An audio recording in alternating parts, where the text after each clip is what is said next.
The desert remembers everything. That is what my instructor told me on my first posting to the Cairns Range, 22 years ago, when I was young enough to think that sounded like poetry. I understand now that it was engineering. The Cairns Basin holds the oldest continuously maintained surface-to-orbit rail installation on the planet, 41 emplacements running southeast to northwest along the ridge spine, each one sunk into bedrock that has not shifted in 60,000 years. The maintenance logs go back further than recorded history. The calibration cycles run on a clock that predates the current calendar by a margin no one bothers to calculate anymore. You do not think of the Cairns Array as a weapon when you work there. You think of it as a fact of the landscape, the way you think of the ridge itself, or the sky. I was running a dawn calibration cycle on emplacement 19 when the long-range arrays registered their approach. I did not panic. That would be the wrong word for what happened in my chest at 3:41. The alert tone on my board was a low, even pulse, 3 beats, pause, 3 beats, the one we called the patience tone because that is what it required. I had heard it in drills. I had never heard it live. I set down my calibration tool, pulled up the contact display, and read the returns for a long time without speaking. They were large. That was the first thing. The sensor profile was enormous, not warships in any configuration my training covered, but platforms. Mobile platforms, each 1 kilometer or more across, descending through the upper atmosphere in a loose formation of 7. Their drive signatures were unlike anything in the current recognition library, but the Deep Archive catalog flagged them in 11 seconds, pulling the match from a file not accessed in my lifetime, or my father's, or anyone else's I could name. Valdeen Compact, designation, Harvester Platform Fleet, last confirmed contact, 85,216 years ago. I read that number twice, then I keyed my supervisor's channel and read it to her. There was silence on the line for 4 seconds. Then she said, "Stand by your board, Marin. Do not touch the charge sequencers. Standing order applies." Standing order Valdeen contingency. I had read it once during my orientation, the way you read emergency protocols you believe you will never use. The compact had come to Cairns Basin 85,000 years ago, or rather, to whatever this basin had been in that age, and stripped it. Stripped it the way a harvester platform strips anything, methodically, completely, with the bureaucratic efficiency of a civilization that had turned consumption into a philosophy. They had taken the mineral deposits, the surface topography, the recoverable organics. They had documented the local population as non-viable and left without a second pass. The operational assessment, recovered from the Deep Archive and translated across 11 intermediate languages, had described humanity as a species in terminal decline, not worth a follow-up survey. They had been wrong about the decline. They had just been 85,000 years early in checking. I watched them come down on the long-range display. The 7 platforms descended in a configuration I recognized from the archive briefings. A standard compact survey approach, wide spacing between units, sensor arrays deployed, no visible weapons hot. They were not expecting resistance. Why would they be? The last time they had passed through this system, the most advanced thing humanity had managed was a cluster of coastal settlements and a rudimentary understanding of metalworking. The compact's operational logic ran on a simple equation. What they had left behind could not have become a threat in the intervening time, because nothing they had ever left behind had become a threat. That was the assumption on which 85,000 years of confidence rested. By 400, 3 of our carrier groups had repositioned without a single active emission. The Cairns Array had completed its charge cycle, 41 emplacements, each one aligned on a separate solution in the incoming formation, on passive power, running below the sensor threshold the archive said the compact used for threat detection. I knew the threshold because the archive knew it.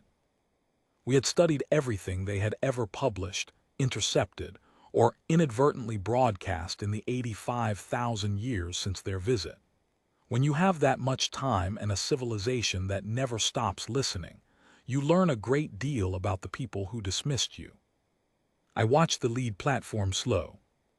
They had picked up the carriers, I think. Our carrier groups were not hiding. They were simply holding station at an altitude the compact survey approach would not have expected anything to occupy, because 85,000 years ago nothing here could reach that altitude. Now there were 12 of them hanging in the upper atmosphere above the ridge, each one longer than the harvester platforms below, running full lights in the pre-dawn dark. Not threatening, not maneuvering, simply present. The lead platform's descent rate dropped to nearly nothing. On my board, the formation spacing shifted, the outer platforms pulling fractionally wider, a defensive dispersal. The archive had a name for that maneuver.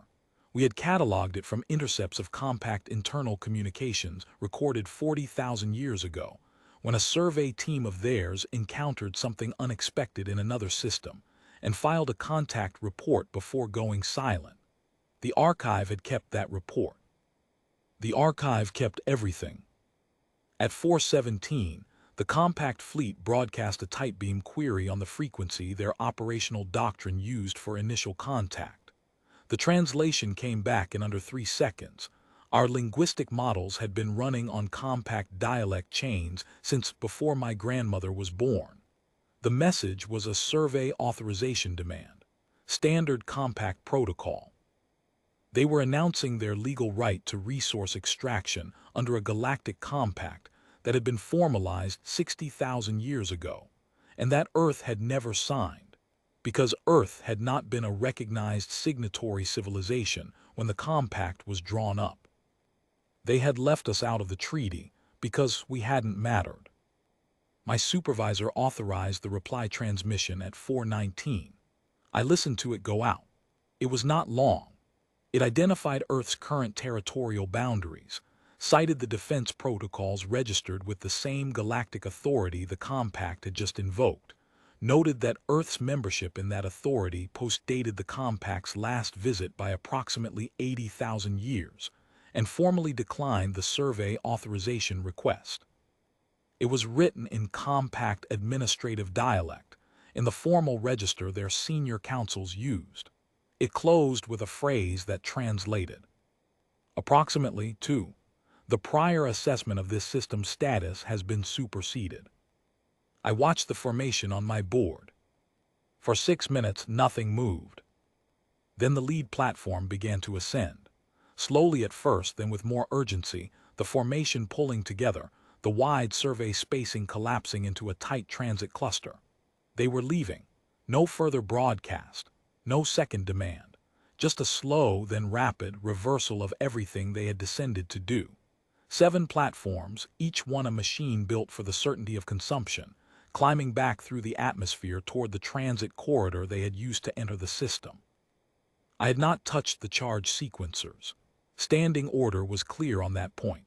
Do not fire unless fired upon, and do not fire unless the fleet commander authorizes. The array had been charged and aligned for 53 minutes by the time the last platform cleared the upper atmosphere. 41 solutions, held patient, the way the array had been holding patient since before I was born. The fleet commander authorized 1 round. A single emplacement. Emplacement 7, the oldest installation on the ridge, its magnetic rails first laid 11,000 years ago and rebuilt 17 times since. The lineage of the original construction preserved in the maintenance log the way the archive preserved everything, faithfully, completely, without sentiment. The round took 4.3 seconds to reach the rearmost platform. It cored the drive array cleanly and left the hull intact. A message in metal, not language. The platform went cold and dark but did not break apart. It would drift into a recovery orbit in time, and the compact would retrieve it, and they would read the damage, and they would know exactly what 40 emplacements they had not seen would have done to a formation of 7. We call that the receipt. I finished my calibration cycle for emplacement 19 at 6:31. The dawn was coming up over the eastern ridge by then, the sky going pale gold above the rail installation, the dust of the basin still cool in the shadows below. The charge had been standing down for an hour. The carrier groups had returned to station. The long-range arrays had gone back to passive survey. The patient's tone had not sounded again. I sat at my board for a while after the cycle completed and thought about the number. 85,000 years. Since a fleet of harvester platforms had looked at what we were and decided we did not merit a second visit. 85,000 years of building, not in anger, not in the burning need for revenge that makes for good stories and poor strategy. In patience. In memory. In the quiet, generational discipline of a species told it did not matter, which had decided, without drama, to make sure that was never repeated. Every calibration cycle I had ever run had been part of that answer. Every maintenance log entry, every deep archive translation, every sensor threshold, all of it part of the same long, unbroken sentence Earth had been composing for 85 millennia, waiting for the moment it could be delivered. This morning it had been. I wrote up my emplacement log, noted the one live firing and its result, confirmed emplacement 7's rails were nominal for next cycle, and walked out to watch the sun finish coming up over the Cairney's basin.